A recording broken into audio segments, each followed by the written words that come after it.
আসসালামু আলাইকুম। সবাইকে স্বাগতম জানিয়ে নতুন একটা ভিডিও নিয়ে হাজির হয়েছি। আজকে ভিডিওটি খুবই গুরুত্বপূর্ণ প্রাইমারি পরীক্ষার্থীর জন্য। ভিডিওটি শুরু করার আগে যারা আমাদের চ্যানেলটি এখনও সাবস্ক্রাইব করেনি অবশ্যই সাবস্ক্রাইব করে পাশে থাকা বেল আইকনটি অবশ্যই অন করে দেবেন নতুন ভিডিও আপডেট পাওয়ার জন্য। আজকে ভিডিওটির বিষয়বস্তু হলো প্রাইমারিতে ইংরাজি যে 9টি টপিক থেকে 14 অথবা 15টি প্রশ্ন আসে বা অবশ্যই এসে থাকবে। অর্থাৎ আপনাদের প্রাইমারি খুবই সন্নিকটে। এখন আপনাকে সবচেয়ে গুরুত্বপূর্ণ টপিকগুলো অবশ্যই আয়ত্ত আনতে হবে এবং সবচেয়ে যেখান থেকে বেশি নম্বর আসে সেই টপিকগুলো থেকে বেশি গুরুত্ব দিতে হবে, যার কারণে আপনি খুব সহজেই অল্প পড়ে অন্যদের থেকে এগিয়ে থাকবেন। তবে চলুন সেই 9টি গুরুত্বপূর্ণ টপিকগুলো দেখে নেওয়া যাক। 1 নম্বর যে টপিক আছে সেটা হচ্ছে যে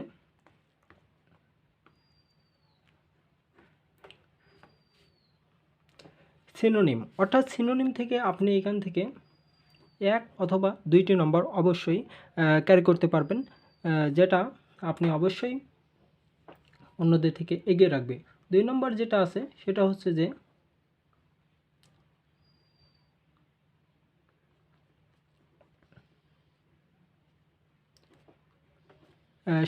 যে অ্যান্টোনিম। অর্থাৎ এখান থেকেও আপনি 1 এবং 2 নম্বর অবশ্যই ক্যারি করতে পারবেন।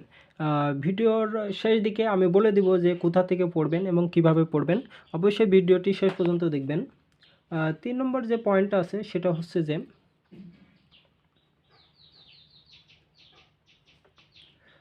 Voice sense. অর্থাৎ আপনাকে অবশ্যই ভয়েস সেন্স অবশ্যই পড়তে হবে, কারণ এখান থেকেও 1টি অথবা 2টি নম্বর অবশ্যই এসে থাকে। এটাকে অবশ্যই আপনি গুরুত্ব দিতে হবে। 4 নম্বর যেটা আছে সেটা হচ্ছে যে ন্যারেশন। ন্যারেশনও খুবই গুরুত্বপূর্ণ।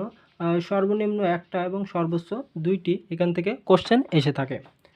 5 নম্বর যেটা আছে সেটা হচ্ছে যে কারেকশন। কারেকশনটা খুবই গুরুত্বপূর্ণ। এটা অবশ্যই আপনাকে করতে হবে। এখানে সর্বনিম্ন 2টা এবং সর্বোচ্চ 3টি নম্বর এখান থেকে এসে থাকে। অবশ্যই আপনাকে কারেকশন দেখতে হবে। কারেকশনের কোনো নিয়ম নাই। আসলে পুরো গ্রামারটাই হচ্ছে যে কারেকশন। অবশ্যই আপনি গ্রামার পারলে এখান থেকে কারেকশন অবশ্যই ভালো একটা নাম্বার তুলতে পারবেন। 6 নম্বর যেটা আছে সেটা হচ্ছে যে প্রিপোজিশন।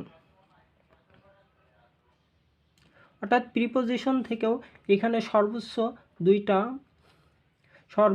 2টা এখান থেকে কোশ্চেন এসে থাকে। অনেক সময় একটিও আসে। সর্বোচ্চ 2টা আপনি এখান থেকে কমন পেয়ে যেতে পারেন। 7 নম্বর যেটা আছে সেটা হচ্ছে যে ট্রান্সলেশন। এখান থেকেও 2টা কোশ্চেন এসে থাকে। এটাও আপনি ভালোভাবে দেখে নিতে পারবেন। তারপরে 8 নম্বরে যেটা আছে সেটা হচ্ছে যে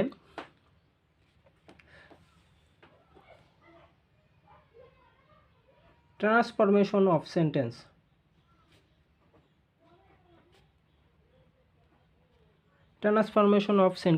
এখান থেকেও কোশ্চেন এসে থাকে। 1টি অথবা সর্বোচ্চ 2টি কোশ্চেন এখান থেকে এসে থাকে।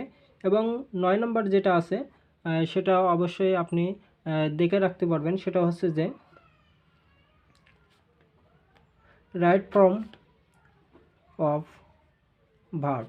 এখান থেকেও সর্বোচ্চ 2টা অথবা 3টা কোশ্চেন এখান থেকে এসে থাকে।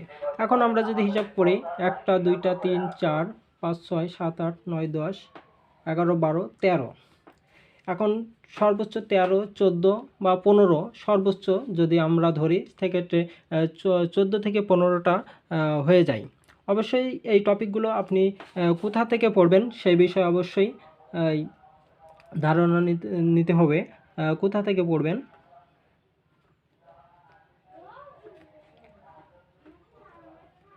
সর্বপ্রথম আপনাকে বলবো যে আপনি বিগত সালের প্রিভিয়াস কোশ্চেন আছে, বিসিএস আছে এবং প্রাইমারি আছে। এটাকেও অবশ্যই আপনি প্রিভিয়াস কোশ্চেনগুলো দেখবেন, কারণ প্রিভিয়াস কোশ্চেন থেকে আপনি ভয়েস সেন্স, আপনি যদি নিয়মগুলো জানেন, ন্যারেশনের নিয়মগুলো জানেন, কারেকশনের নিয়মগুলো জানেন, প্রিপোজিশনগুলো মুখস্থ করলেন, রাইট ফর্ম অফ ভার্বের নিয়মগুলো জানেন, তাহলে অবশ্যই আপনি খুবই ভালো করতে পারবেন বলে আশা করি। এভাবে যদি আপনি প্রিভিয়াস কোশ্চেনগুলো দেখেন বিগত সালের বিসিএস প্রাইমারি বা নিবন্ধন, সেখান থেকে আপনি হুবহু কয়েকটা কমানো পেয়ে যেতে পারেন। আর যেগুলো নিয়ম আছে সেই নিয়মগুলো আপনি শিখে নিতে পারলে আপনার যেখান থেকেই দিক, যেভাবেই দিক, আপনি যদি নিয়ম জানেন তাহলে অবশ্যই ভালো করতে পারবেন। এবং অবশ্যই ভালো করার কয়েকটা উপায় বলে দিলাম বিসিএস প্রাইমারি বা নিবন্ধন। এবং আপনি যে বিগত যা কিছু পড়ছেন সেইগুলো যদি আপনি রিভাইজ দেন তাহলে অবশ্যই ভালো কিছু করতে পারবেন বলে আশা করা যায়। আরেকটা বিষয় আছে, সেটা হচ্ছে যে অ্যাড করতে ভুলে গিয়েছিলাম, সেটা হচ্ছে যে ফ্রেজ অ্যান্ড ইডিয়মস। এখান থেকেও কিন্তু 2 অথবা 3 নম্বর কোশ্চেন এসে থাকে। তাই অবশ্যই ফ্রেজ অ্যান্ড ইডিয়মসটা অবশ্যই গুরুত্বপূর্ণ, এটা ভুলে গিয়েছিলাম, আপনারা এটা অবশ্যই পড়ে নেবেন। এভাবে যদি আপনি পড়তে পারেন তাহলে অবশ্যই আপনি ভালো কিছু করতে পারবেন। আর এটির সাথে আজকে ভিডিওটি এই পর্যন্ত, দেখা হবে নেক্সট ভিডিওতে। যদি ভিডিওটি ভালো লাগে অবশ্যই লাইক করবেন, বন্ধুদের সাথে শেয়ার করবেন এবং চ্যানেলটি অবশ্যই সাবস্ক্রাইব করবেন। ধন্যবাদ সবাইকে। আসসালামু আলাইকুম।